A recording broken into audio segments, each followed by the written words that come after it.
Welcome back to, well, this episode of not in the shop, but outside of the shop. I am doing a road trip, and I promise this is going to be short and sweet. Don't worry. Garbage man just came. I'm all ready to go. I got my trailer hooked up. I'm going to go pick up something for the workshop.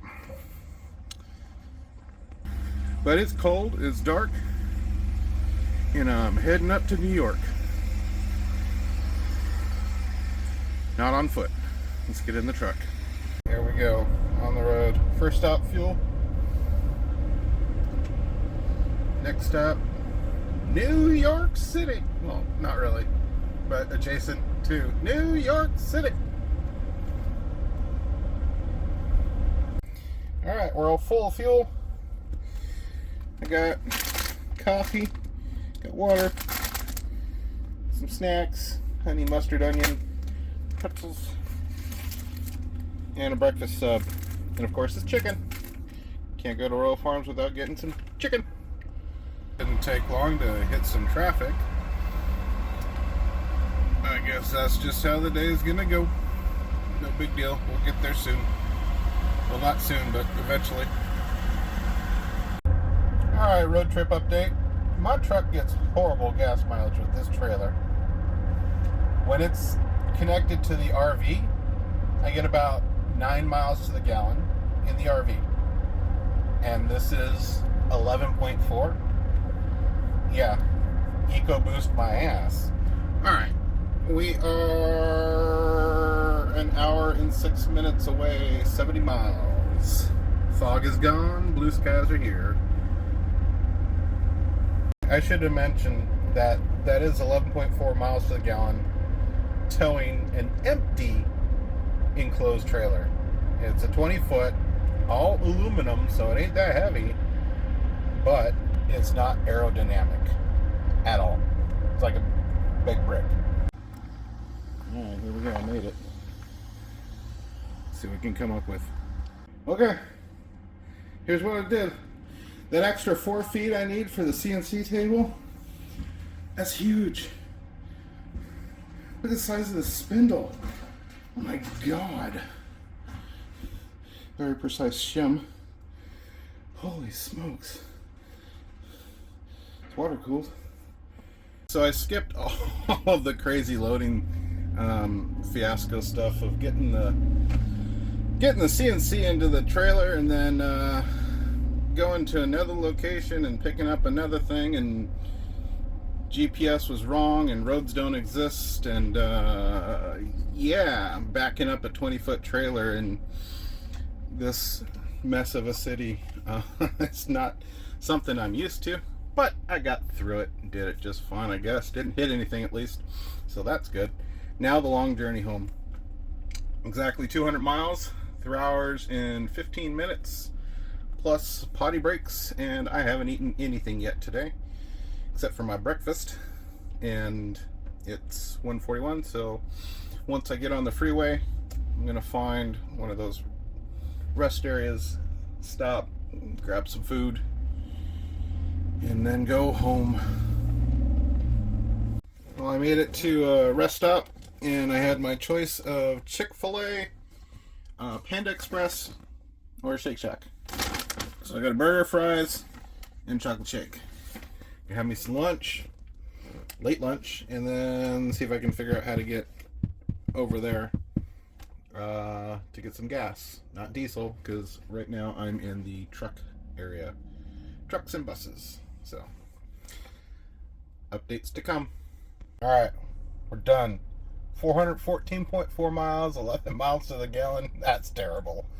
And 8 hours and 39 minutes of drive time. Welcome back to the shop. At least outside of the shop again. Dark to dark. Trip's done. Alright. 2 days later. I haven't had a chance to unload this yet. Let's take a look and see what we got. Open up this big door. And there it is. What on earth was I thinking? How the hell am I going to get this into the garage? Sure, I have a forklift, but no, actually I could drive up on here. I got it. This is going to be easy. Famous last words. I got it, no problem. Alright, well, let's figure this out.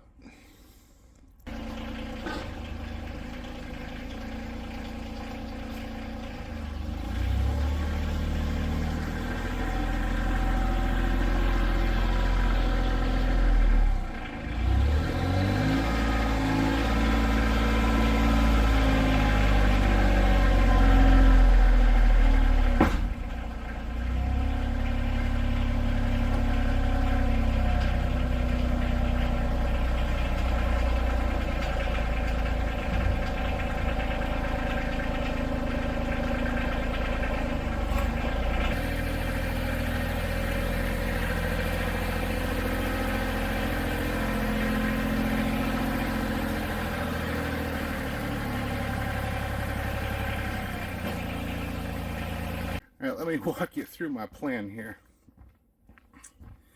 We're going to drag the machine out of here.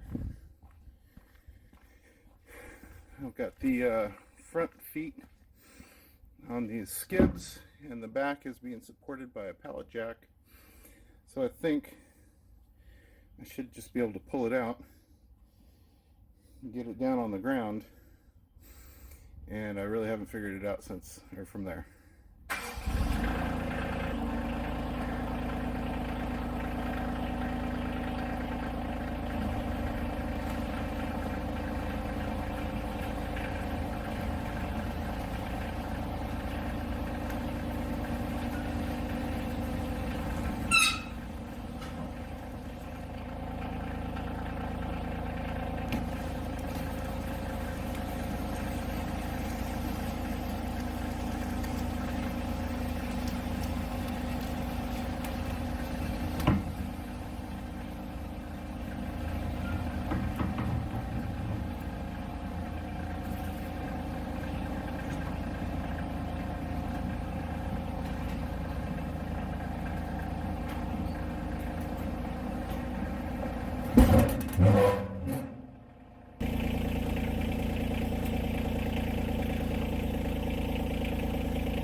got caught on a lip.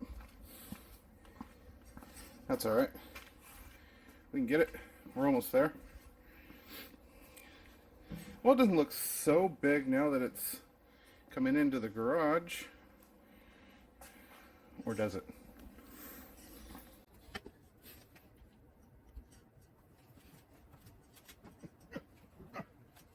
I don't know the beans.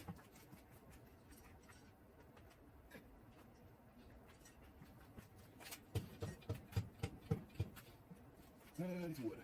Wood.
Consider this a success. I didn't destroy anything, at least not yet. Didn't ruin the trailer. Didn't ruin the router. At least not that I know of. Now, it's time to figure out if this thing's gonna work. Before I actually start using this for real, I gotta decide on a permanent location, which might be on the other side of that wall, which means I got to figure out how to get that over there. I can't go this way. I've got gravel coming to replace this muddy mess, but I can't go that way. The only way I could go is to wheel it through here, and I think I've got enough. I just have to move the fridge and the toolbox. No, obviously the rest of the stuff. I should be able to wheel it over there to its semi-permanent home. Alright, but first, let's get this on the ground. Kind of get it a little more centered in the garage. And figure out if she's going to work. We'll dust off this thing. I had to go get a respirator. First thing I need to figure out is the supply voltage or current voltage, whatever, 3-phase or single phase. These are all going to be, this is the power supply for the controllers, and what's it say the input voltage is? It's in Chinese, so I can't tell. This guy right here is the power supply that supplies power to these drivers, which drive the steppers. There's a VFD on the other side.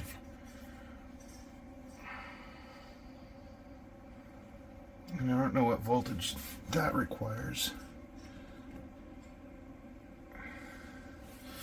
So this requires voltage. This is the line in. And where's that coming from?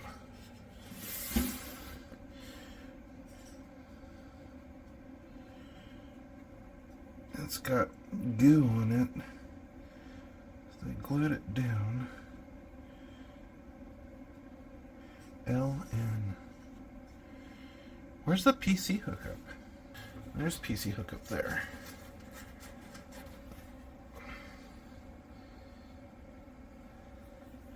Where does that go to?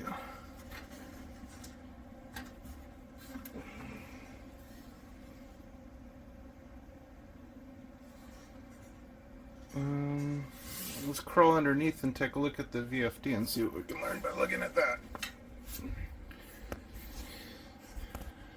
Apparently, I gotta get my fat ass in there. Yeah, that's a bad design. I'm gonna change that. Alright, I'm in. I saved you from all the grunting. I'm gonna have to pop the access cover off this. Alright, so this is me after the fact. I was wearing a respirator, so you couldn't really hear what I was saying anyhow. But what I'm trying to figure out is if the supply voltage on this needs to be three-phase or can it be single-phase. The way it's currently wired, wires on the right, go to the right, go to the right. Okay, I'm not listening to myself. Anyhow, the wires on the right are the line in, and yep, those. That is wired for three-phase right now. But I did find the manual online for this VFD, and it can be wired for single-phase. So you can run it off 220 single-phase just fine. I'm not going to use this. This is coming out kind of a bad design, putting it underneath it. So that will definitely be changed. All right, I suppose while I'm under here, I might as well look at the vacuum tubing and see what's going on there. I hadn't had a chance to look at it too much yet. It's there. It seems to be all intact.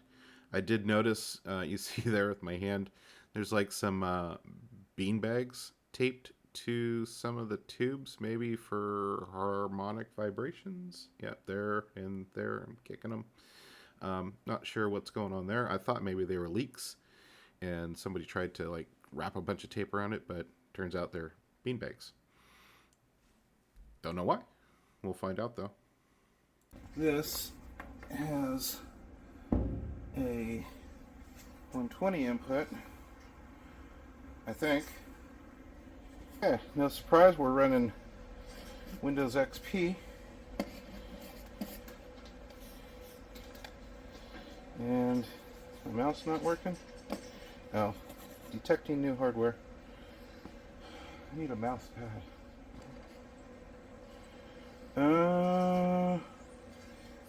Now, how do I use Mach 3? It's been a while. So apparently this doesn't have homing.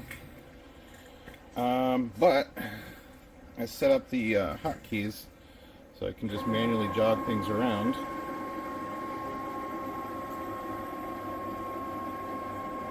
Let's bump up our feed rate to a lot. That doesn't do anything. I wonder if there's a jogging feed rate.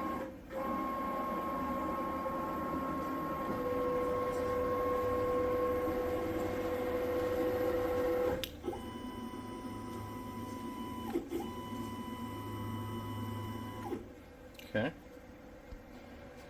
Don't know Mach 3 well enough. It's been a long time since I've used it, so I know we're jogging at 124 inches per minute.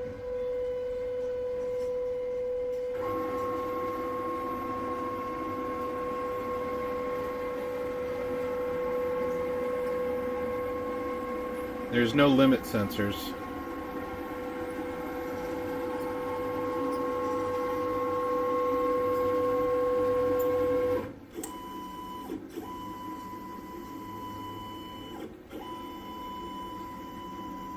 But at least it goes up and down, left and right, back and forth, right?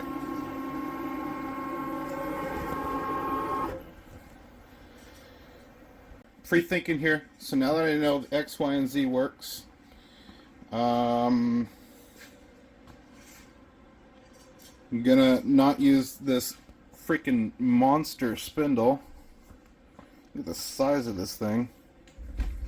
It's got to weigh at least 20 pounds. I don't know. I'll weigh it. I'll let you know. It's huge.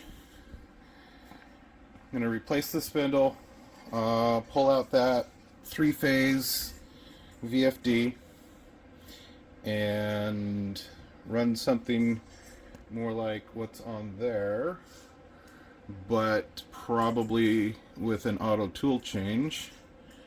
Clean up all these ball screws. So that's ball screw here, ball screw here. Oh, hi. Doing a video. Oh, wife just left. And then we're rack and pinion here. There's the rack. So I'll take all that apart, clean it up. But for the most part, maybe tighten that up. And then do something with the controllers. Elephant in the room, which I don't think I mentioned, is this guy.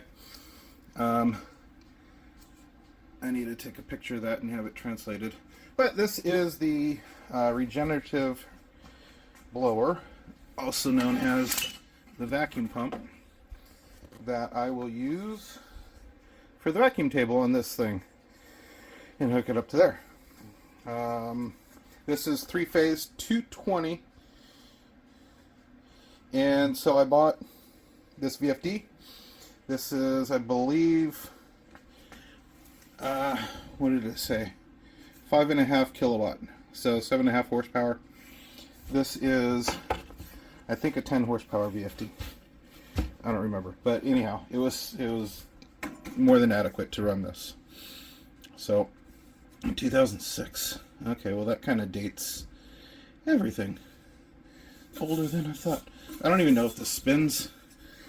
I could take the faceplate off. Oh, there's a cracked fin right there. Oh, there's a few down there. Hopefully it works. But that should be fun to hook up. And yep, measured this, 48 pounds. 48 pounds. Holy smokes. And probably at least another, I want to say 10 pounds in brackets. So almost 60 pounds hanging off that Z-axis. That's no good. That ain't gonna work. There is a little bit of slop in here, just a touch, like I mentioned earlier, so I need to figure that out, get that down to 0 slop, get this all cleaned out.